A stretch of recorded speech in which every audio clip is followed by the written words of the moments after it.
Yeah, wow.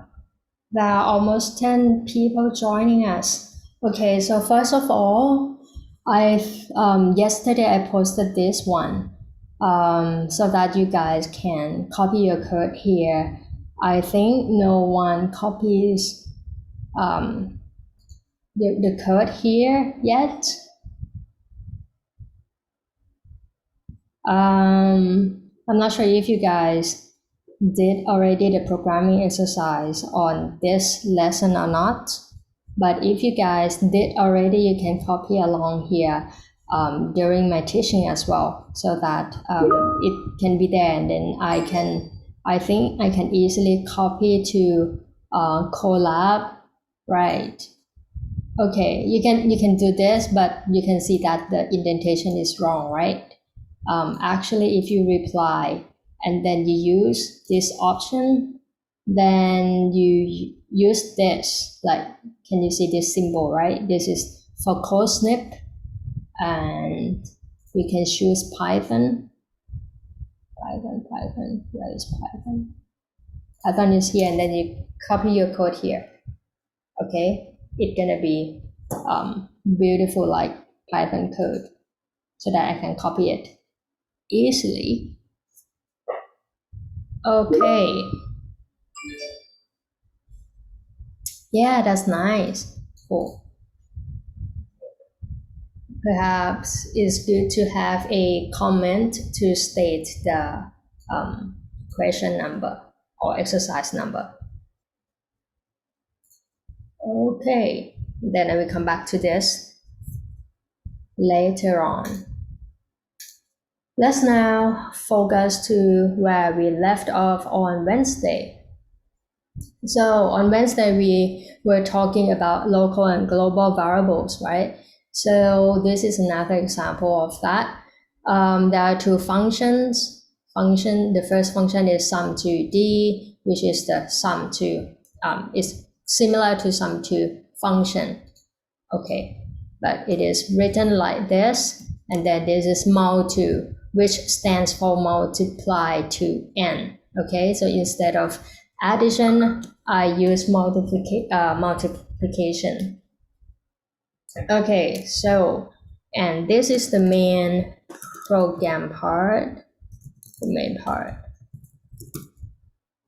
Okay, the question is, try running the program below and explain why the outputs are none, 615 respectively.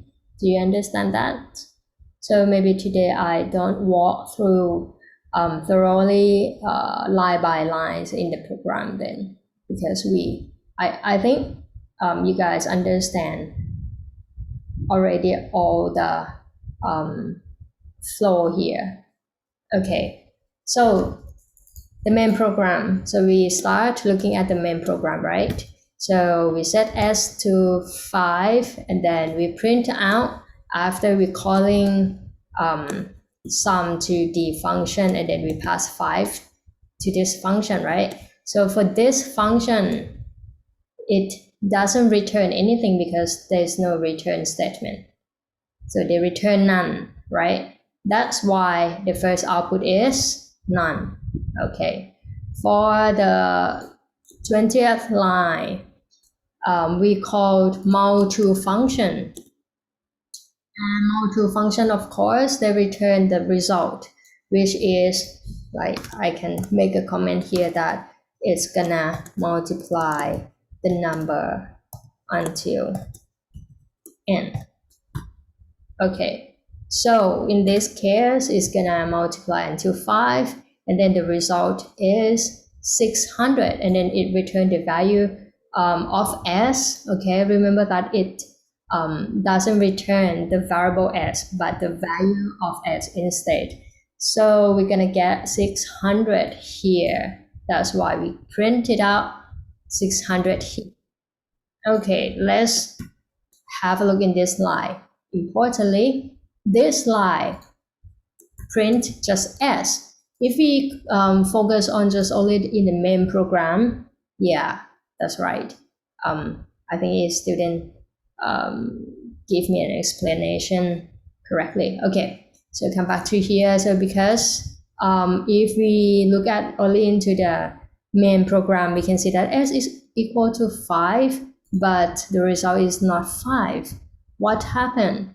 Because there is a function that use this variable, right? And then because the statement global, it means that this s is the same as that is defined in the main program, and they can also change this global variable inside the function. That's why the value of s is not 5 anymore. It is actually the result of this function, okay? So the result is 15, which is the summation of 1, 2, 3, 4, 5. Okay, got it, right?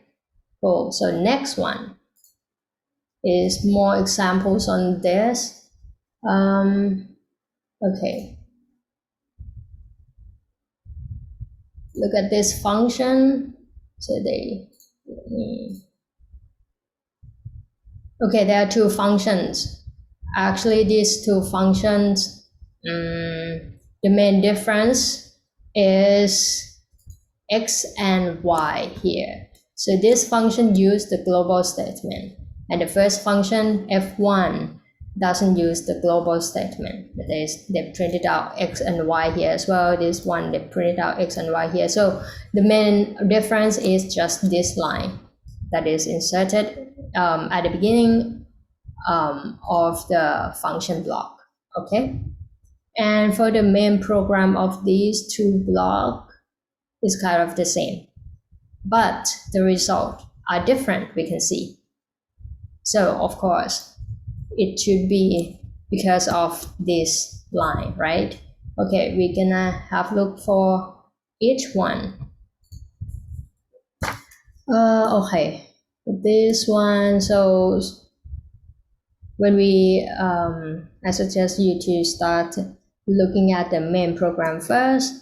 Okay, so x is equal to 5, y is equal to 7, and then z, they call f1, and then they pass x and y, right?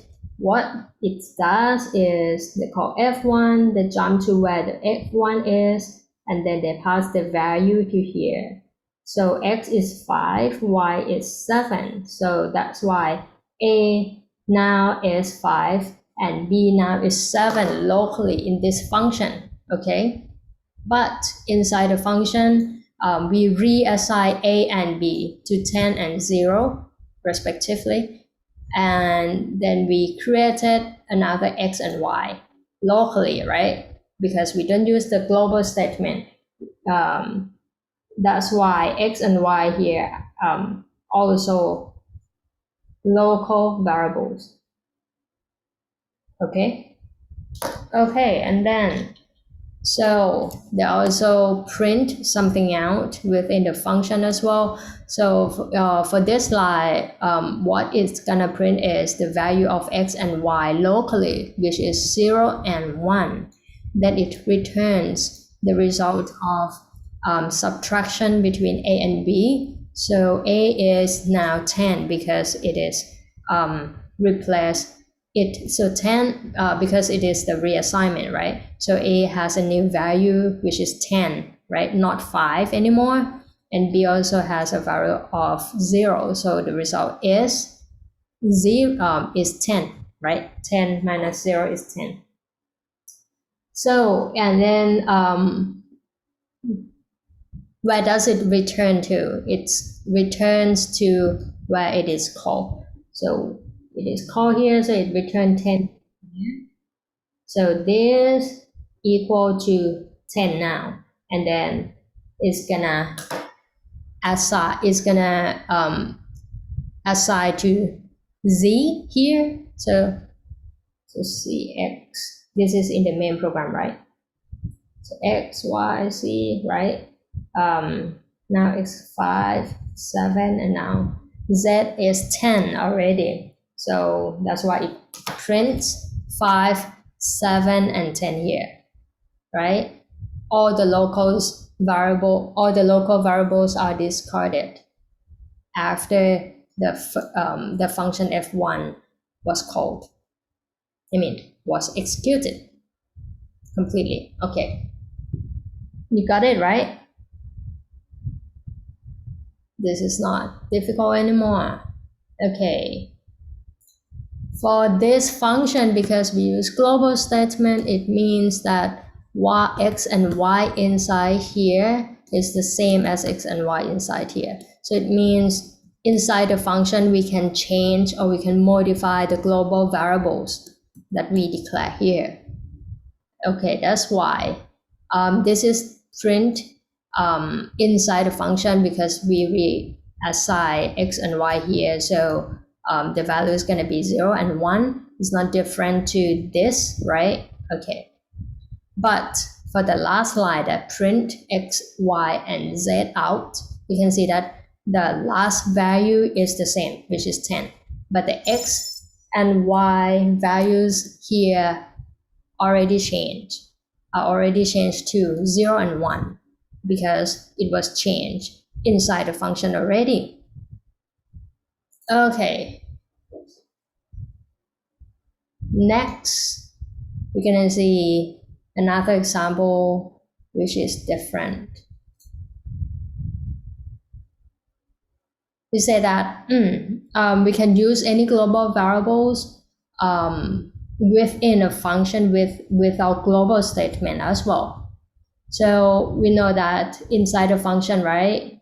We know before that any variables created inside a function, it is created locally. The scope of those variables will be inside the function that create those variables. And then if inside the function that we need to use any global variables, we need to use the statement global. But there is another way that we can use the global variables without the global statement, like this. Here, my func1. Because in the main program we have x here, right? X is equal to 5. This is the main program. So when the program executes the line number 7, x will be 5. Then it calls my func1. So you're gonna skip to this, and they're gonna jump to this, and then execute the next line, which is the print what? X. Okay, so this is kind of the information leak somehow from the main program to the local function, right? Okay. So for this line, normally within the scope of function, there is no x defined previously, right? Because this is the first line in the function block. But there is no error for this line because, okay, they're gonna find that this is my func1 scope. Okay, so x refer to what? Because now they still empty in this local scope. So they're gonna find this variable in the main program. And then they found that, oh, that is x that is already defined to 5. So x here now is 5. But when this is just the reference, right, that I refer to x in this line, it doesn't mean that x is created locally inside the function. No, there's no x here. Okay, so but this function no x because x here is the global variable. It can be accessed anywhere in the program, even in the inside of the function. Okay, and then for this line, so this one they printed out here, right? Okay, and then for the third line, this function creates a, right, which is a local variable, and then they calculate x plus 7, which is 12, and then they assign a to 12. Okay, so a now is created locally and has the value of 12. Then print A out so that you can see A colon 12 on your screen. And then because this is the last line of the function block already, they jump back to where it is called, which is the line number 8. There's no return, nothing to do. And then they're gonna process the last line of the program, which is print X again. And because there is no modification at all in the main program, so X still has the value of 5. Okay, cool. So I think some of you may have a question that without a global statement, we are able to use any global variables declared outside of the function. Why would we need the global statement? Do you have any answers? Can anyone answer this question? You can see here that we actually access any global variables without the global statement.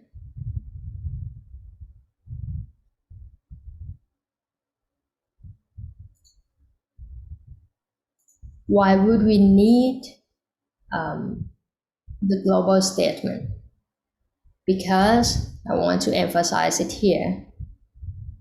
Look at the my function to or my func2 function. Okay, here. So this function is different from the first function that we modified, x, which is the global variables, right? How do we know that x is the global variables? Because x is created outside of the function, like x is created in the main program only. So here, main program, right? And this is my func2. Actually, that is my func1 here. And as I said before that when the program doesn't call any function, so inside the function there is no variables at all, right? It's empty. Okay. When the interpreter executes the line number 8, it set x to 5 in the main program. Then it calls my func2. So it jumps to where my func2 is, and then executes the next line, which is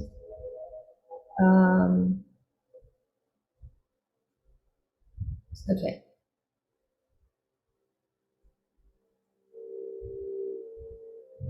Which is they're gonna print x out, right? And for the previous example, we can see that this function can access x here because x here is already defined. It is a global variable. So it should print 5 out, right? But what we can see before here, that there is no message on your screen, but there is an error called unbound local variable. Why is that? Because before we can run the, we can call the function, we need to read all these function block into the memory, right? So the program knows that x is gonna be modified inside the function, but there is no error when the program read it out. Let me maybe clear this, and then let me separate these two blocks. And then just to show that when I run this, so it can be run correctly, properly, and then you can have like the green tick here. So there's no error, there is no any error, right? Because the program doesn't execute the func2 yet. And what I wrote here is syntax correct, right? all the syntax here is correct. So there's no error, except I wrote something like this. I think I cannot run. Yeah. So this is invalid syntax, so I cannot run. But for here, the syntax is correct, so it can be run properly. But once I call it, so it means that it kind of actually execute this function. That's why the error happened. And why the error happens is because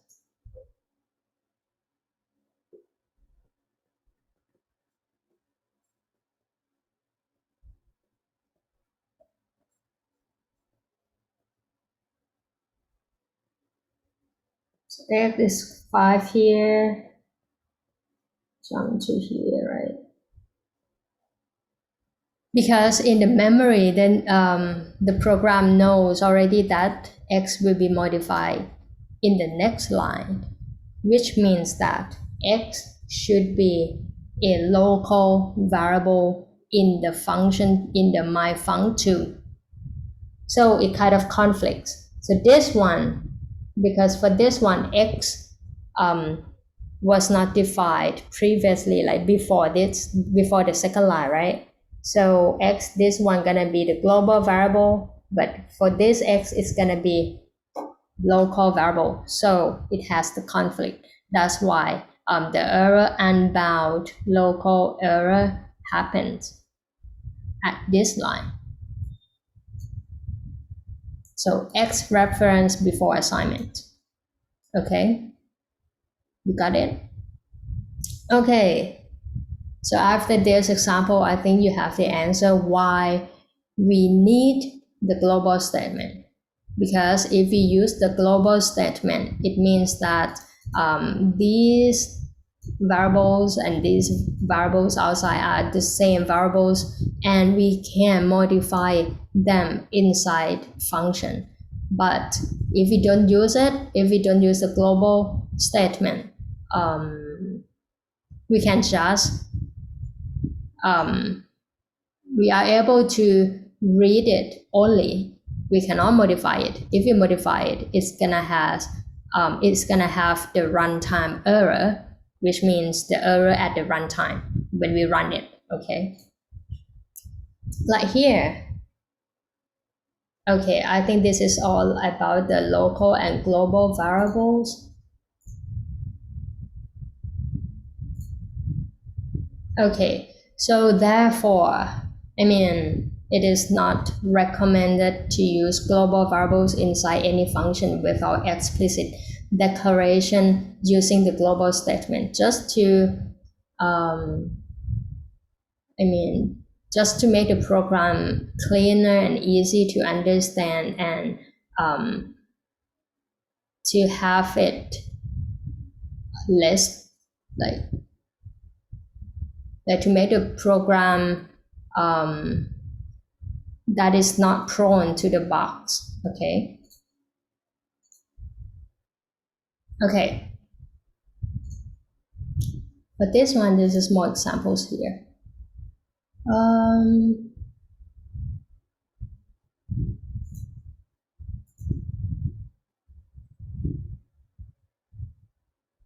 Okay, so maybe this one is the last example, I guess. Okay, there is another function here.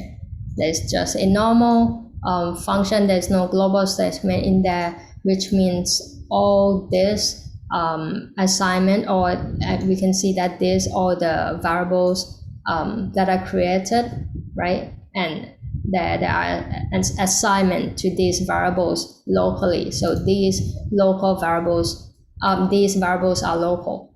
Okay, and there is a return statement here. So we set x to 5, y to 7, and then we call ff. We pass these values to these functions, which means we pass it, and then it would be replaced by 10 and 0. So they're gonna return the result of 10. Okay, but the returning values here is returned to nothing, so there is no storage. Catch it up. So it means that it's gonna float in the air. We cannot catch up. So 10 is floating, but it prints x and y, which is 5 and 7 here.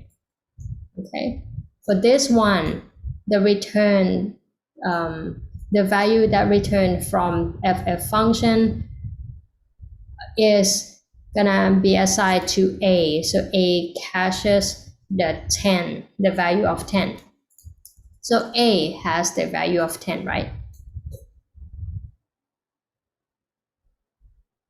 Here. Okay, that's why we can see 10, 5, 7 on screen, because x and y still has the value of 5 and 7 here. Easy. For the last examples, okay, so we know that ff gonna return 10. So 10, so c will be set with a value of 10. Then, and this is a and b, so actually this is kind of the same as before. I don't know why I give these examples. Okay, this is just a, maybe practice more. Okay, let's skip it.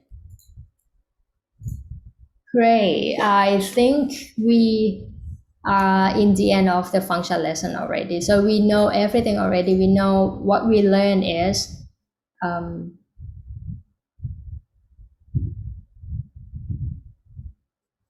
oh, okay. Good question. So there is someone asking like this, and then when we call ffx and y, what's happened? Oh, because I didn't run it before. So I define the function first by running it, read it into the memory, and then I can run it properly. Okay, why it is printed out? Why 10 is printed out?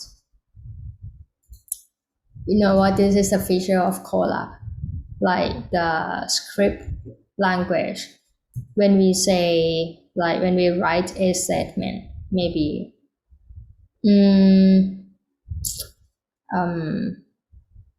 what can I say? Like 4 plus 3.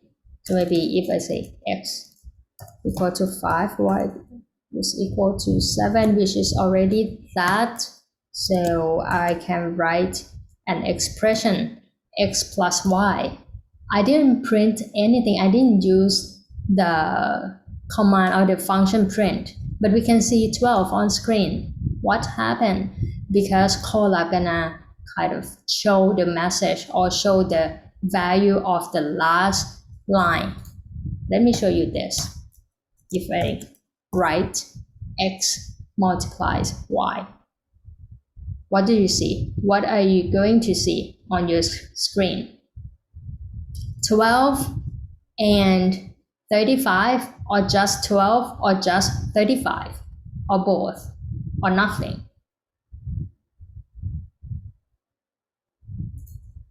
You can see just only 35 because of the, because of the Colab feature that is gonna like, it's not trying to print out, but I mean just show you on the screen. That's it. Okay, so that's why you can see 10 here, but it's nothing about because this returns 10, so it means that this line has the value of 10 and it is floating in the air.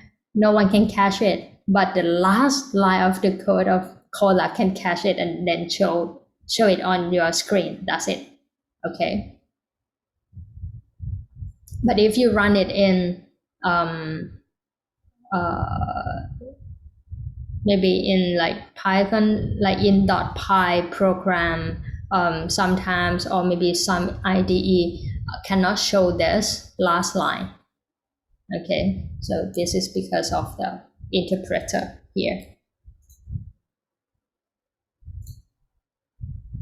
Okay, so for the first, so there are, I think, 8, right? I can just delete this white background now. Okay, so we have 8 questions. Actually, for the first 3 questions, we somehow did it already for just a normal programming, like we write the code in the main program already, right? So for this one, we can just wrap it up in the function so that we can reuse it anywhere in the program. Okay, let me go back to this. It's just only one of you answer here. Okay, so this is the question number 2. If there is no one answer there, I think I'm not gonna give you the key. Okay, so please share your answers. Okay. Okay, so the number 2 here is write the function called rectangle. That's why. Okay, gonna write.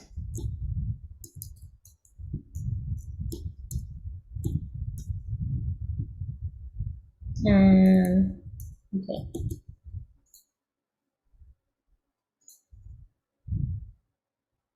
Okay, let me like start from scratch as well, because we have kind of an answer here already, okay? Okay, so write the function called rectangle. When we want to write a function, we use a def keyword, right? A keyword called def, which stands for define, and we name it with rectangle, and then followed by a pair of parentheses. Inside, there are parameters. Do they need any parameters? Yes, they need 2 integers, which is m and n. We call m and n, right? Okay, it serves as a storage when the values will be passed from outside, right? When it is called. And then don't forget the colon to make the function as a block, and then in Colab, it automatically gives you an indentation. Okay, and the result that we're gonna get is we need to print out something on the screen, which means we need to print something, right? Something like this, stars on the screen. Do we need to return anything? Okay, I will let you think. Let's run your friend's code here.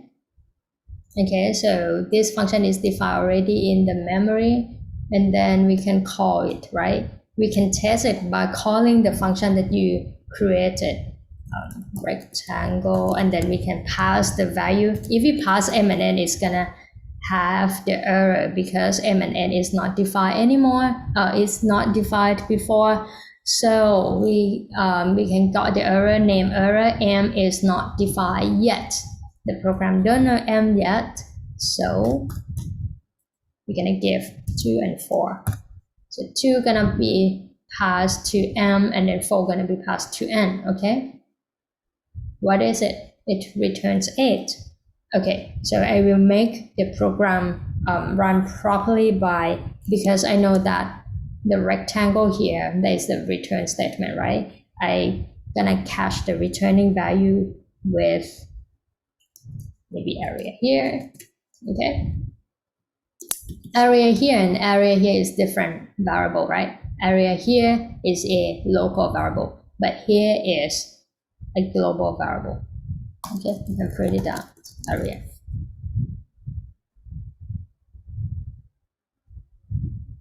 And then, okay, it's 8. This is what we want from the question. No, we don't want the area.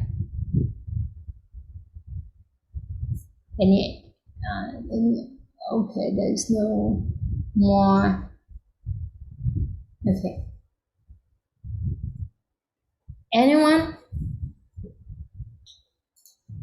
Anyone has any other answer for this question? Any modification? So this, I can just say that.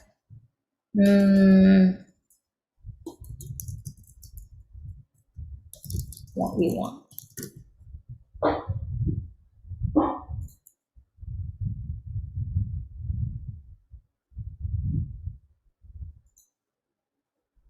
Okay.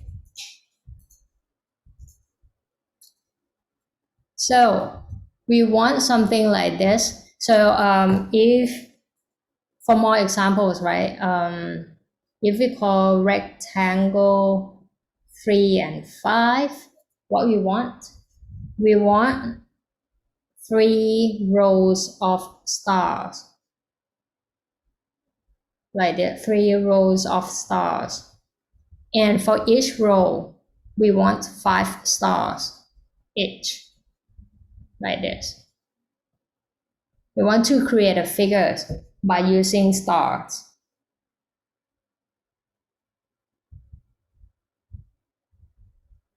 So, anyone has the answer? Okay. For this one, I'm gonna give the answer to you guys. So we can see, we can create a the rows, right? We know for loop already, right? So we need to print it out. So for this one, we need to print it out. You see, need to print star, star, star, star, 5 star, 5 stars here. Okay, but we need to print it 3 times. If m is 3 and n is 5. But if m is, if we call rectangle of 4 and 6, 4 and 5 maybe. Okay, let's do 5 first. We're gonna print it 4 times. What about 5 and 5? We're gonna print it 5 times. It depends on m, right? So it means that we need to repeatedly print it out m times. So 4, right? 4 I in range m times. We print this out. Okay, I will give you a trick because for this, okay, maybe because it is a function, right? When we run it, we cannot get any result because this function is not executed yet. So we need to call it rectangle and 3 and 5. Okay, so we can see that it printed out 3, and then when we change to 4, it printed out like 4 rows of 4 lines already. 5, it printed out 5. 9, it prints out 9 rows, so it's almost done, right? What that I need to change is that if I change this to other number like 10, it needs to print 9 rows but 10 stars. But it's still, because I fixed it to 5 here, so I need to modify the code to have like the n numbers of stars here, right? Yeah, okay. Your friend said that. Need to say m times string, but this gonna be repeated, so the star will be repeated how many times? N times, right? Like this second number gonna indicate the number of repetition of the stars, isn't it? Okay, so if I change to 10, it's gonna change. Oh, not yet. Why it doesn't work as we want? Because we just updated the function, right? But we haven't run it, or we haven't read it in the program. So we need to run it again, and then run this line to call the function. So at this time we have, is that 10 stars?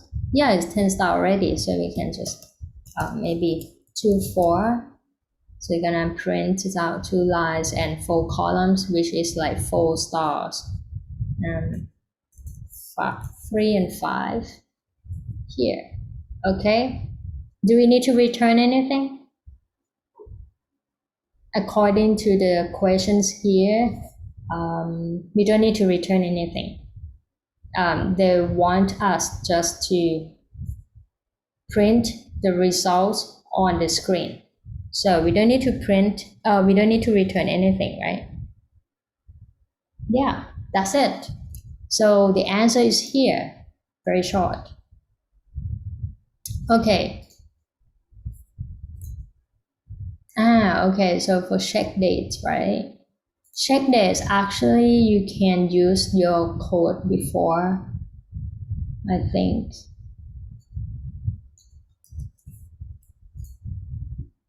You did this before. Okay.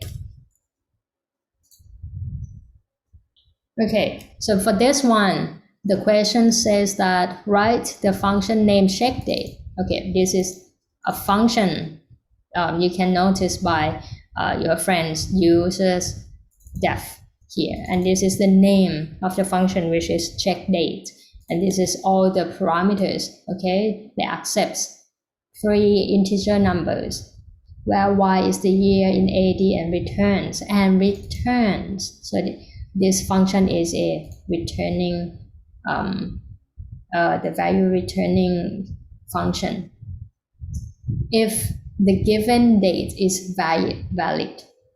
Okay, so shall we just run this to see if your friends will? Okay, so they returns a string called valid if the date here is valid.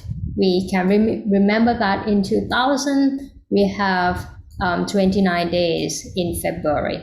Not sure if this is true. Not sure. So we can check outside. 29 Feb 2000 is valid. Leap year, yeah, leap year 2000. So leap day in 2000, right? Okay, this is correct. If I say 2001, it should print out invalid. Okay, maybe this one is correct. So let's have a look.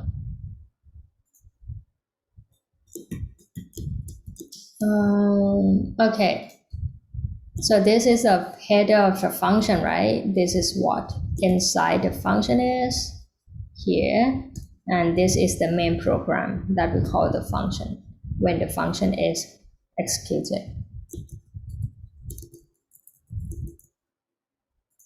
Okay, so I say that if m, which is month, is equal to this, etc., etc., and day is needed to be less than or equal 31 days, so it is valid.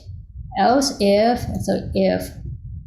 it is not in this condition, check again. If it is in this condition, then it is valid. So this is like for those months that have 30 days.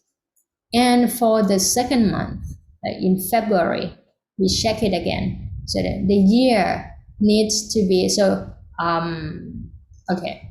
So we check if this is the leap year or not, right?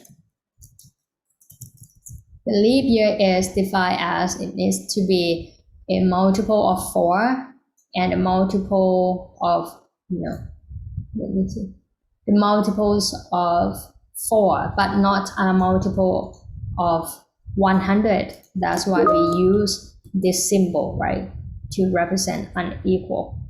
And then, or it is the multiple of 400. We need a parenthesis here just to clarify that this is in the same group, right? Or this is another group, okay? Okay, and if it is true, if this condition is true, we check again if the day is less than or equal 29. Okay, so it is valid.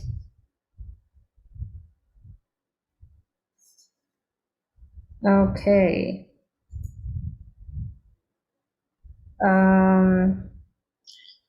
Actually, can I write here as well? D needs to be 1 or more than 1 as well. It cannot be 0 or minus, right? Or negative. So can I just add this? Okay. And then if D is valid, so the value of check is valid. Else if means that it is not the leap year. So for this one, if it's not the leap year, not leap year for short. Okay, so we check again if the given date is correct. The given date, actually, right? The given date. Okay, so if it is in this condition, it is correct. Else means that it is not correct. And else here means that if those conditions are wrong, it means that the user gives the invalid date. Okay.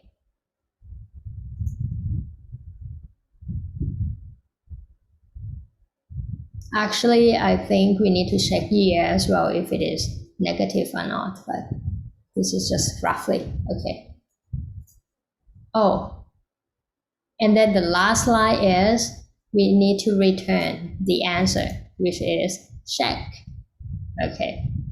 So it returns invalid already, but because this is the last line that we can see the answer on the screen. But if it is not the last line, for example, if we want to check many examples here, we cannot see both answers because it's going to show only the last line. So that because it returns something out, right? It returns a value out. We can use print. Okay, perfect. Do you have any questions? But for this one, actually, I want to show you more variation of this function. We can write the code in many ways.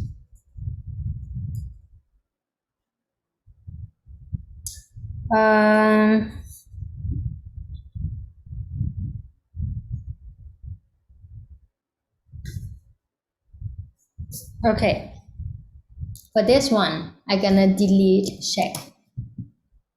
And then I'm gonna use the return statement. Return valid. Maybe I can set check here is equal to valid as before, and then I have maybe I have a valid a variable called valid, and then this is a variable called invalid, and then I give in the value of a string like invalid text. Okay, so for this one, if I check this statement or if I check this condition, and then if it is true, I just return valid. So it means return the value of valid, which is the text or the string that has the like this string. Okay, can I write this? And then for this one, I return valid. For this one, I return as well, return valid. Return valid.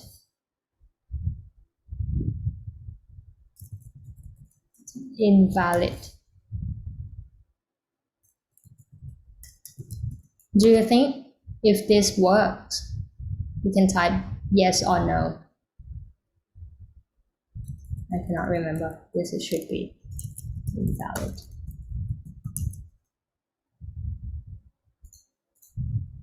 And then I deleted this one. So if function can have multiple return statements, what do you think? The behavior of this function gonna be the same as before? If you run this, this is the same. Okay, so it means that the return statements can be used many times, as many times as you want in the function. Okay, so what it does is, instead of like if this condition is true, right? If this condition is true, the program will execute the next line, and then for this function, once it finishes executing the line number 5, it's gonna skip all the else, right? Because it's in the same if condition block. So it's gonna skip to line number 18, and then it return the value of check. For this one, if this condition is true, it's gonna execute all the statement inside, which is just one statement, and it is a return statement. So it means that it's gonna return to where it is called. It return immediately to this one with the values that is carried along as well, which is the valid year. Okay. Okay.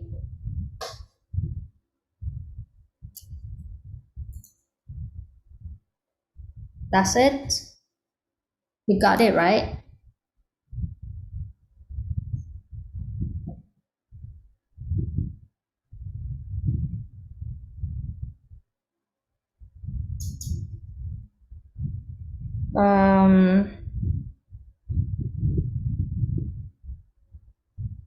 Okay, but I have another version that make it cleaner. Actually, can I just write that y needs to be more than 0 as well, right? Okay, just to be clear that the year cannot be negative. Maybe I can write this one. Like if it is February and y is more than 0. Okay. This one.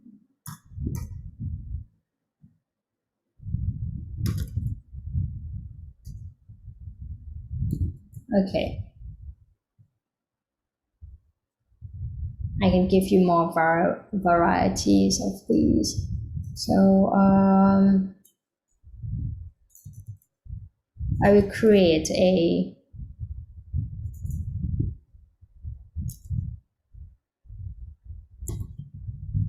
function names get days in month, get days, get just number of days, and then I gonna I'm not gonna return valid or invalid. What I am gonna return is the number of days. So if these months are given, is one of these month is given and the year is more than 0, I'm gonna return how many days? 31 days. Okay, for this one I'm gonna return 30 days. Okay, and I am not gonna check the date now. Okay, so I just want to know the number of days. Then for this one, if it is in February and then it is a leap year, I'm gonna return 29. And if it is not, so here, if it is not the leap year, I'm gonna return 28 days for the February. And then I also have the else statement as well, because if this is not what this function get, I'm gonna return 0, means that this is invalid, right? Okay. Then I have another function called check date. And then I got this one.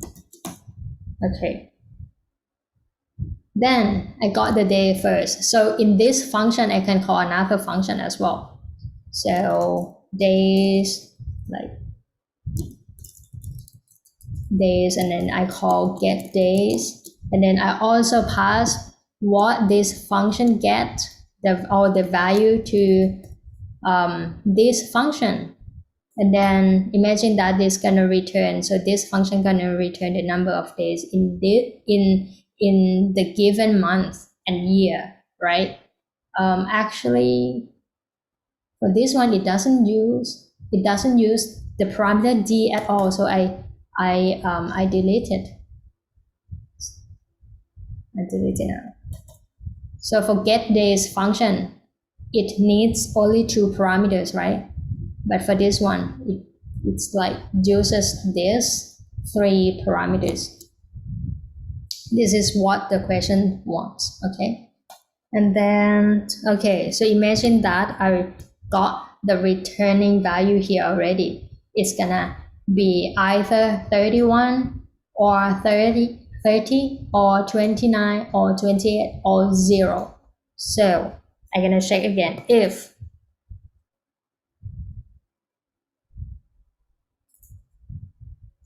the date is within like more than or equal to 1 or less than or equal to days, depends on the month already, right? Days can be this number, depends on the month and year. Okay, and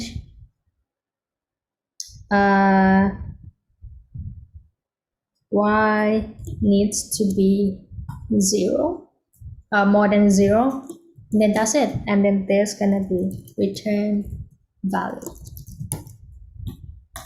Or actually, I mean,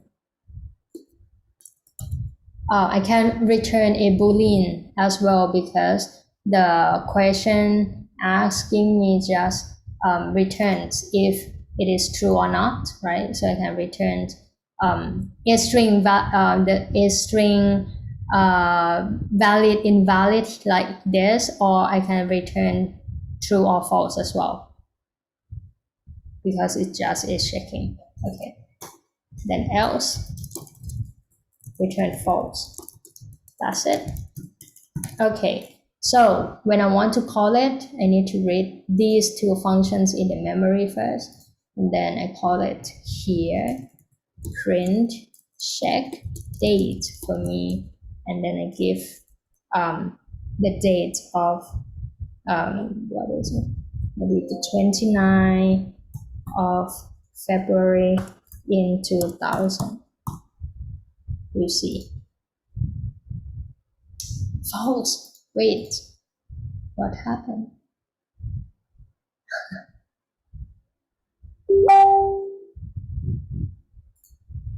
Okay, so this is still wrong, right? We need to check what I did something wrong. It's always happen. Okay, so I call the function get days first, just to check.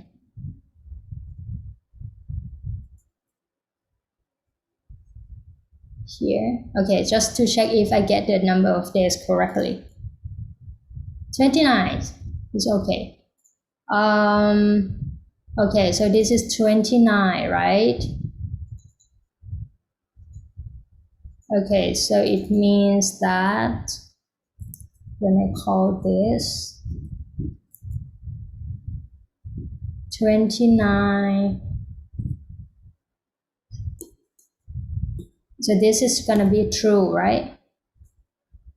And why we need to return to why is false? What happened? Um,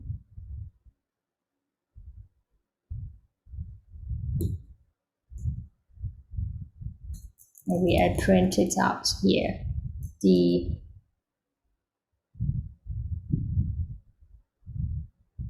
base right here.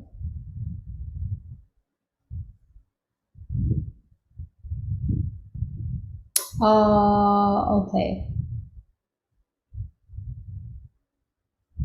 Oh, there's I got 0.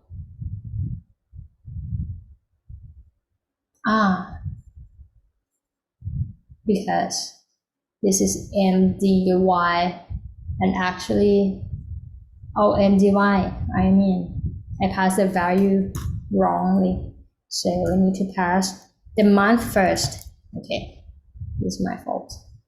Okay, everything is true now. Okay, I remove the print line here because it is just for debugging. And then I read these two functions again, and then, okay, everything is working properly now.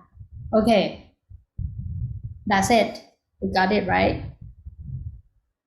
Okay, and then I think next time I will talk about all the answers here. So please leave your answers here.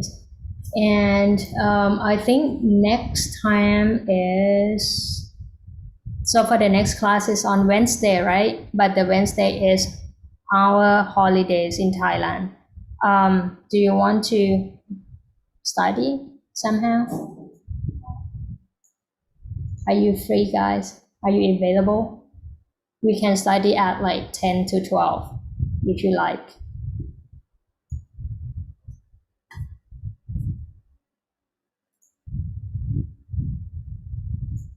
What do you think? Because I'm just afraid that we're not gonna finish it on time.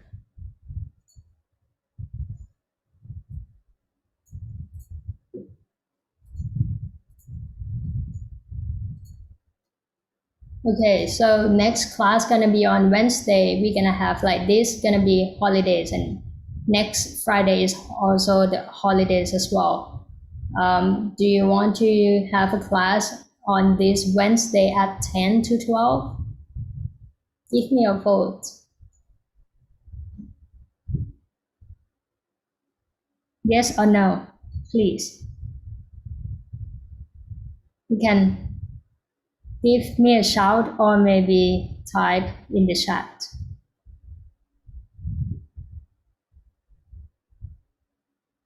Hello.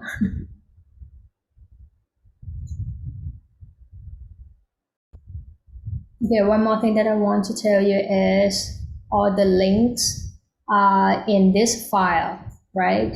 So what is this file?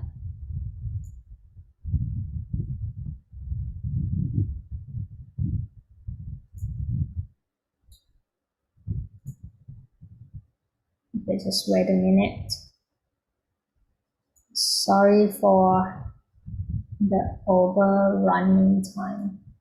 Okay, so all the video will be posted in one playlist in the YouTube playlist here.